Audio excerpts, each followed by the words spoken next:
नमस्कार, किसान तक की खास पेशकश मंडी 360 में आपका स्वागत है। आज इस वीडियो में हम आपको बताएंगे मध्य प्रदेश में गेहूं के ताजा मंडी भाव।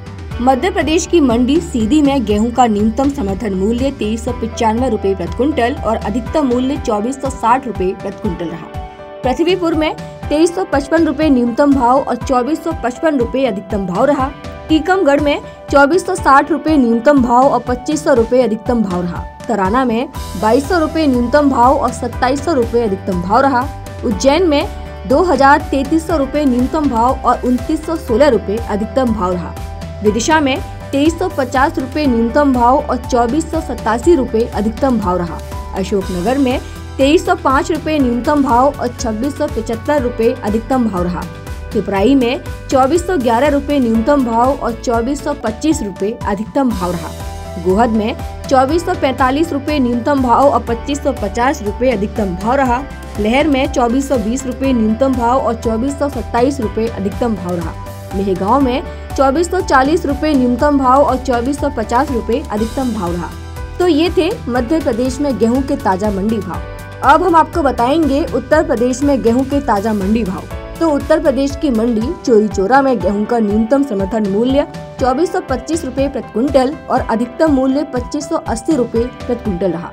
कुरारा में 2450 रूपए न्यूनतम भाव और 2500 रूपए अधिकतम भाव रहा। फैजाबाद में 2300 रूपए न्यूनतम भाव और 2395 रूपए अधिकतम भाव रहा।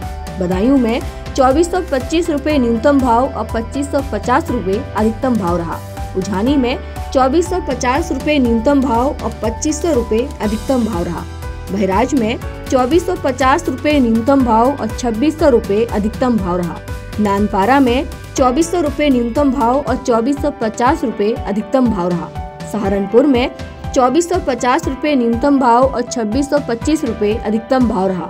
कुहावा में 2425 रूपए न्यूनतम भाव और 2475 रूपए अधिकतम भाव रहा। शामली में 2500 रूपए न्यूनतम भाव और 2600 रूपए अधिकतम भाव रहा। बिजनौर में 2500 रूपए न्यूनतम भाव और 2540 रूपए अधिकतम भाव रहा। जहांगीराबाद में 2425 रूपए न्यूनतम भाव और 2510 रूपए अधिकतम भाव रहा। तो ये थे उत्तर प्रदेश के गेहूं के ताजा मंडी भाव। ऐसी ही वीडियोस के लिए जुड़े रहिए किसान तक के साथ। अगर ये वीडियो आपको पसंद आया है तो इसे लाइक ज़रूर करें। अगर चैनल अभी तक सब्सक्राइब नहीं किया है तो कर लें और नोटिफिकेशन पाने के लिए बेल आइकन भी दबा दें।